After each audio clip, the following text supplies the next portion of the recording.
Good morning, students. Myself, Dr. Manju Pratap Singh, ABSIT College of Pharmacy, Ghaziabad. Today, we will discuss about the Unit 3 subject Pharmaceutical Engineering. In Unit 3, containing the two topics, drying and the mixing. In this one video lecture, we will discuss about the topic drying. Okay? Now, what is drying? Drying क्या होती है? So, the drying, the definition of drying, it is defined as the removal of a small amount of water or other liquid from a material by the application of heat. यानी कि drying क्या है? Drying है removal of a small amount of water. किसी भी substance से हमें water या और liquid, another liquid remove कर देना है. This is called the drying, but it is after the application of heat. यानी कि अगर हमारे पास कोई मटेरियल है जिसको हमने थोड़ा सा हीट किया, हीट करने से क्या होगा, जो हमारा उसमें वाटर है वो एवोपरेट होना शुरू हो जाएगा और जो वो है वेपर की फॉर्म में बाहर निकल जाएगा. This is the drying. और in the another word, drying is defined as the removal of all or most of the liquid by supplying heat to cause thermal vaporization. और ड्राइंग क्या है? दूसरे अनदर वर्ड्स में, removal of all or most of the liquid, यानी कि पूरा या बहुत अधिकतर जो वाटर है वो हम थर्मल वेपोराइजेशन के थ्रू इवोपरेट कर दें, वेपर बना दें उसकी, बाय सप्लाइंग द हीट, जब हम हीट सप्लाई करेंगे. सो अब ये जो ड्राइंग है इसका फार्मास्यूटिकल में किस तरीके से एप्लीकेशन है. हम क्यों पढ़ते हैं? कोई भी टॉपिक अगर हम पढ़ते हैं तो उसका कहीं ना कहीं एप्लीकेशन होता है. अननेसेसरी हम कोई भी टॉपिक नहीं पढ़ते. तो ड्राइंग की एप्लीकेशन कहां पे है फार्मास्यूटिकल में? First one is the preparation of bulk drug. जहां पे भी बल्क ड्रग बनती है वहां पे हम ड्राइंग को यूज करते हैं. For example, dried aluminium hydroxide, spray dried lactose powder, extract. ठीक, जैसे जहां पे एल्यूमिनियम हाइड्रोक्साइड है, स्प्रे ड्राइड लैक्टोज है. स्प्रे ड्राइड लैक्टोज आप लोगों ने देखा होगा, जैसे कि जो छोटे बच्चे होते हैं उनके लिए जो पाउडर आता है, मिल्क पाउडर जो आता है, ठीक, तो उसके डिब्बे पे भी, कंटेनर पे लिखा होता है स्प्रे ड्राइड मटेरियल, है ना. तो यानी कि वो जो बनाया गया है वो स्प्रे ड्रायर के थ्रू बनाया गया है, यानी कि लिक्विड को स्प्रे ड्रायर से ड्राई करके उसके छोटे छोटे पाउडर के रूप में कन्वर्ट कर दिया गया है. तो इसका यूज बल्क ड्रग बनाने में बहुत ज्यादा है ड्राइंग का. Second one, preservation of drug product. Preservation जैसे हम सब जानते हैं कि प्रिजर्वेशन का मतलब होता है वो चीज खराब नहीं होती. हम ऐसा उसमें कुछ ऐसा काम करें जो कई सालों तक रखी रहे लेकिन वो खराब ना हो. उसमें कोई फंगल ग्रोथ नहीं होती, उसमें कोई बैक्टीरियल ग्रोथ नहीं होती, उसमें कुछ नहीं होता उसका. लेकिन वो कब होगा? जब हम उस मटेरियल में से बिल्कुल मॉइस्चर रिमूव कर दें. जैसे drying is necessary to avoid deterioration. For example, is the crude drug of animal and vegetable origins, synthetic and the semi-synthetic drug, aspirin and penicillin tablets are undergo chemical decomposition in process. अगर हमारी crude drug है कोई, चाहे वो animal source से हो या फिर वो वेजिटेबल सोर्स से हो, सिंथेटिक ड्रग है या सेमी सिंथेटिक ड्रग है, और अदर एंटीबायोटिक लाइक पेनिसिलिन वगैरह, ये सब क्या कहते होती हैं, जैसे ही इनको मॉइस्चर मिलता है या मॉइस्चर में रहती हैं थोड़ी बहुत देर के लिए भी, तो ये क्या होती है, डिकम्पोजिशन में चली जाती हैं. लेकिन अगर हम इसमें से वाटर बिल्कुल रिमूव कर दें, बिल्कुल खत्म कर दें, तो क्या होगा, ये कई सालों तक ऐसे ही रहेंगी, कोई भी इसमें प्रॉब्लम नहीं होगी. तो प्रिजर्वेशन के टाइम के लिए भी हम ड्राइंग मेथड यूज करते हैं. जैसे blood product, skin and tissue undergo microbial decomposition.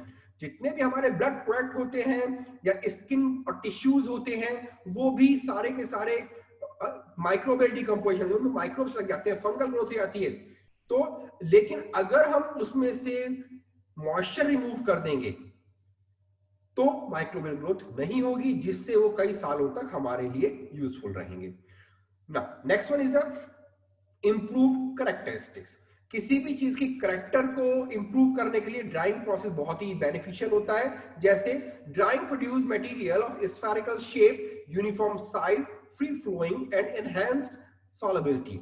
जो ड्राइंग प्रोडक्ट है, अगर जैसे हमने कोई चीज किसी में मॉइस्चर आ जाता है, मॉइस्चर आ जाता है तो वो देखने में अच्छा नहीं लगता। जैसे कि बात करें अगर हम, रेनी सीजन है, रेनी सीजन में जैसे NaCl होता है, सॉल्ट, सोडियम सॉल्ट यानी कि नमक, हिंदी में बात करें नमक, तो नमक क्या होता है, कई बार जो जो सॉल्ट केस है, नमक दानी जिसे बोलते हैं, सॉल्ट केस के अंदर रेनी सीजन में क्या है, वो मॉइस्चर एब्जॉर्ब कर लेता है। मॉइस्चर एब्जॉर्ब करता है तो वो क्या है, एक दूसरे से चिपक स्टिक हो जाता है, तो सारे ग्रेन्यूल जब स्टिक हो जाते हैं उसके पार्टिकल्स जो है, तो वो निकलता नहीं है, यानी कि वो फ्री फ्लो नहीं रहता, देखने में भी अच्छा नहीं लगता।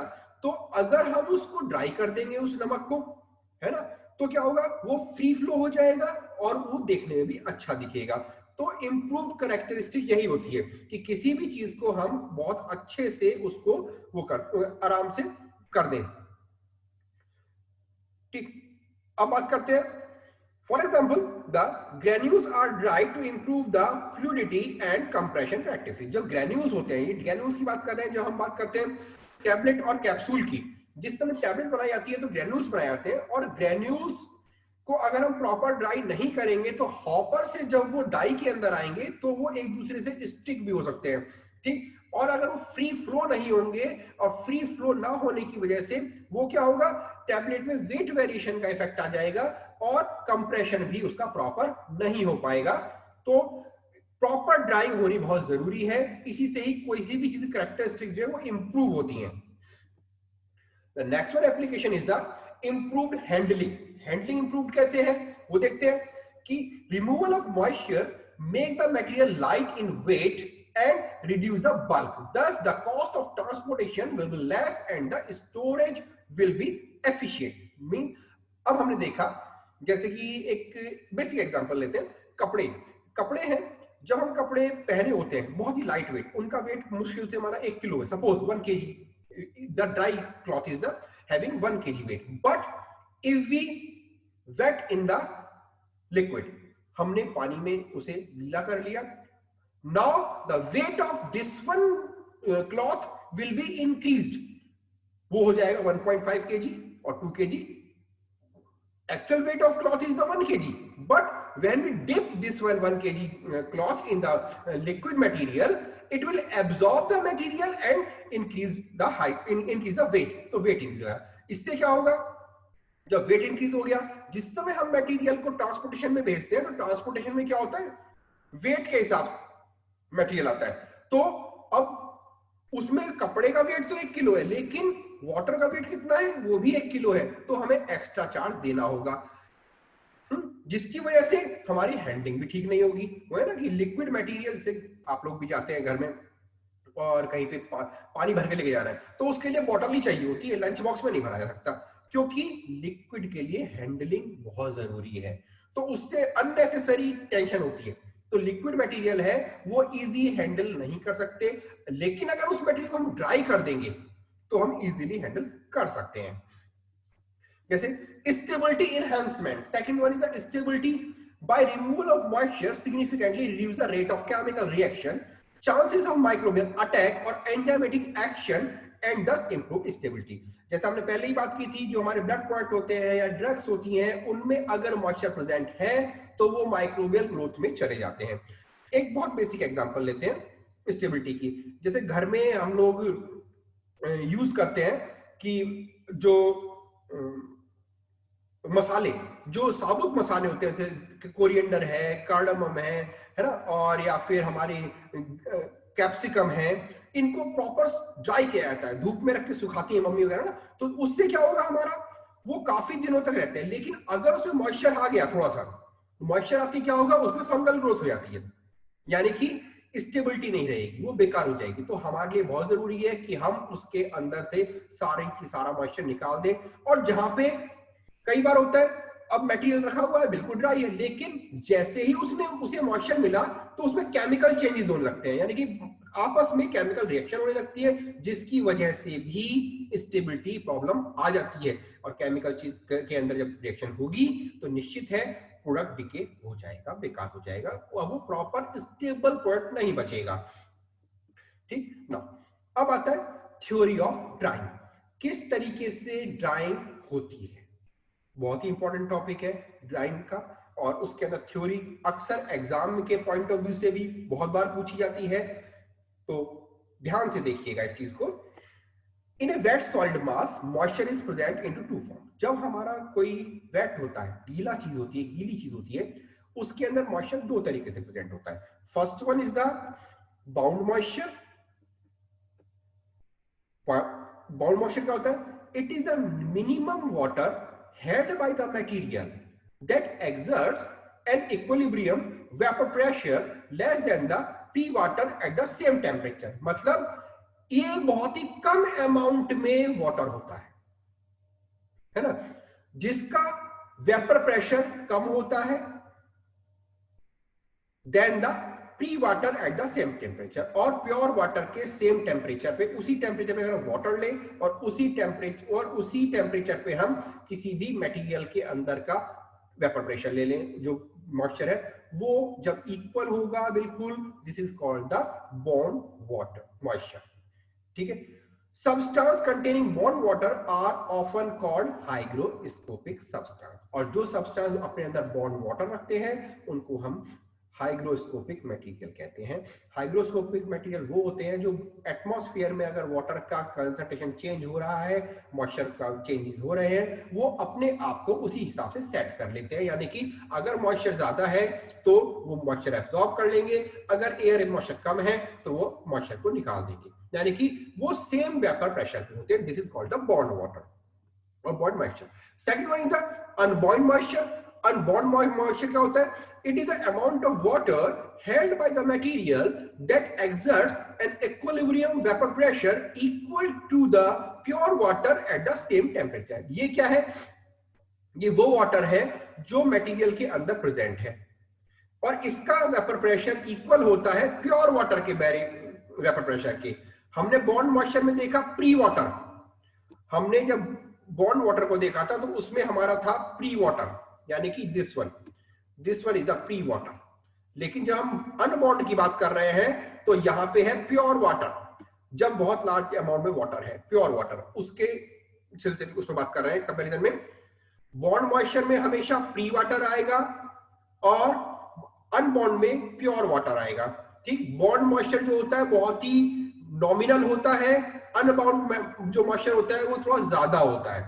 ठीक ना, जैसे हाइग्रोस्कोपिक मटेरियल हमने कहा था, bond material also called the hygroscopic.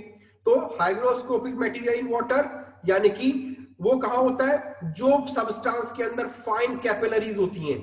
ठीक, जो सब्सटेंस के अंदर फाइन कैपिलरीज होती हैं उनके अंदर जो होता है मटेरियल वो, ठीक, और जो सब्सटेंस के अंदर हमारी फाइबर बॉल्स होती हैं, ठीक, वो चीज जो हमारे फिजिकल इंटरेक्शन होते हैं उनमें सब जगह पे वाटर होता है। ठीक, all these things contain the bond water. अब इनकी कंडीशन क्या होती है? Vapour pressure of wet solid is less than the vapour pressure of the pure water. This is the bond water. ठीक, नाउ अब बात करते हैं अनबाउंड वाटर की। नॉन हाइग्रोस्कोपिक मटेरियल होते हैं material water in void space. अब क्या है? जो वॉइड स्पेस है मटेरियल में, ठीक है, जो वॉइड स्पेस है मटेरियल में उसके बीच में जो वाटर होता है उसे कहते हैं unbound, non hygroscopic, unbound water. इनकी कंडीशन क्या है? The vapour pressure of wet solid equal to the vapour pressure of pure water. ठीक, ऊपर जो हम उसकी बात कर रहे थे ये लेस देन था, ये लेस देन था ऊपर वाले उसमें, less than the vapour pressure of pure water. लेकिन यहां पे क्या है? This is the equal of the vapour pressure of the pure water. तो हमारे पास दो तरह का वाटर आया, bound water and the unbound water. Always remember, bound water is the hygroscopic material which are present in the fine capillaries, cells, fibers and physical interaction of cells. In this one, the vapor pressure of wet solid is less than the vapor pressure of pure water. This is the bound water. But in the unbound water, it is a non-hygroscopic material. The water is present in the void space of material and the vapor pressure of the wet solid is equal to the vapor pressure of the pure water. तो यहाँ पे ध्यान रखना है कि vapor pressure equal है pure water के, और bound में ध्यान रखना है vapor pressure कम है pure water के. तो इसको केयरफुली ध्यान रखिएगा, अक्सर एग्जाम में भी पूछा जाता है what are the bound water and what is the unbound water. Now अब आता है मैकेनिज्म ऑफ ड्राइंग, किस तरीके से ड्राइंग होती है. ये बहुत इंपॉर्टेंट टॉपिक है. Drawing involves 3 steps process. Drawing में हमेशा 3 स्टेप होते हैं. ठीक, फर्स्ट वन हीट ट्रांसफर, कि हीट ट्रांसफर हो रही है, यानी कि हम एक जगह पे हीट देते हैं, वो हीट धीरे धीरे धीरे धीरे पूरे एनवायरनमेंट में और पूरे मटेरियल में सप्लाई हो जाती है. Heat transfer take place from the heating medium to the solid. ये क्या है, ये हीटिंग मीडियम से ट्रांसफर होती है. Second, mass transfer. Mass transfer involves movement of the moisture to the surface of the solid and its subsequent evaporation from the surface to the surrounding. Mass transfer क्या है कि जब हमने suppose नीचे इस तरफ से हमने कोई हीटिंग में हीट किया, तो मटेरियल जो उसके अंदर है वो क्या करेगा, वो हीट को एब्जॉर्ब करेगा. जब हीट को एब्जॉर्ब करेगा वो मटेरियल, तो क्या होगा, जो उसके अंदर मॉइस्चर है वो मॉइस्चर वेपोराइजेशन होके सरफेस की तरफ, बाहर की तरफ मूव करेगा, और बाद में क्या होगा, जब वो सरफेस से पहुंच जाएगा, सरफेस से वो एटमॉस्फेयर में पहुंचेगा, यानी कि अब उसका इवेपोरेशन हो रहा है. जैसे जैसे हम हीट को दिए जा रहे हैं, हीट किए जा रहे हैं, वैसे वैसे मॉइस्चर जो है सरफेस से इवेपोरेट हो रहा है, और बाद में क्या होगा, पूरा का पूरा मॉइस्चर रिमूव हो जाएगा.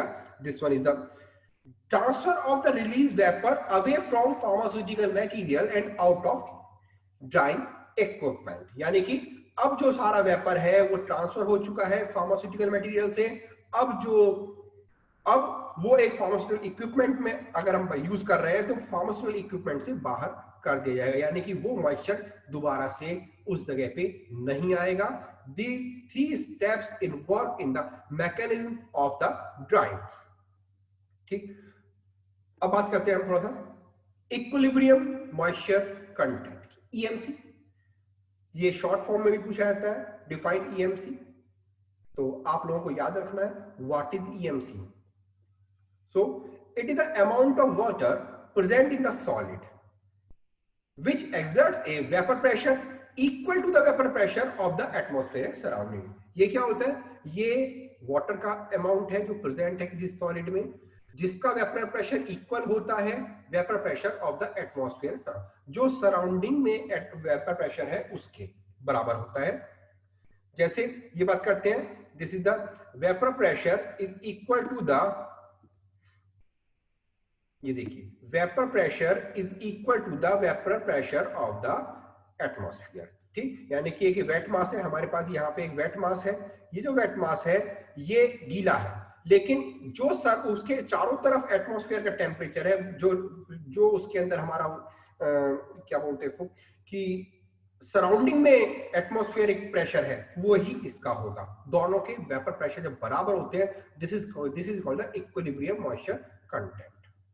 ठीक, depending upon temperature and the humidity condition, solid may be absorb or lose moisture. और इसी मॉइस्चर कंडीशन और ह्यूमिडिटी कंडीशन को देखते हुए जो सॉलिड मटेरियल है, कोई भी मटेरियल है, वो मॉइस्चर लेता है और मॉइस्चर निकालता है. जैसे कि हम बात करें, हम जब रेनी सीजन होता है तो घर से कपड़े पहन के निकलते हैं, लेकिन कुछ देर बाद बाहर जाके देखते हैं कि यार ये थोड़ा कपड़े गीले गीले से लग रहे हैं, व्हाट इज दिस, वो वेट कैसे हुए, क्योंकि हमारी एयर में जो मॉइस्चर है वो हमारे कपड़ों ने एब्जॉर्ब कर लिया.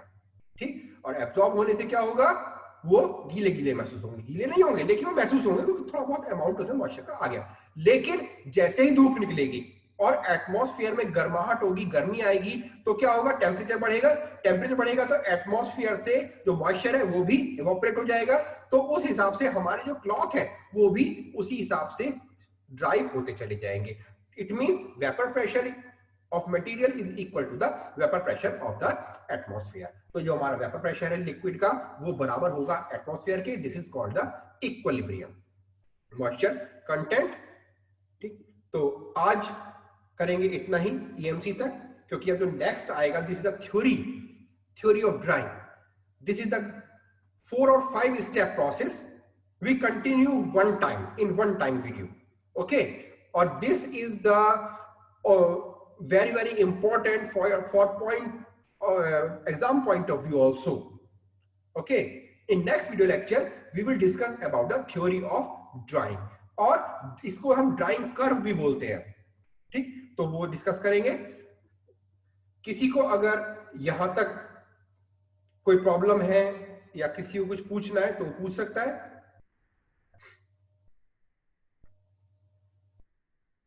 Okay, no question. Thank you very much.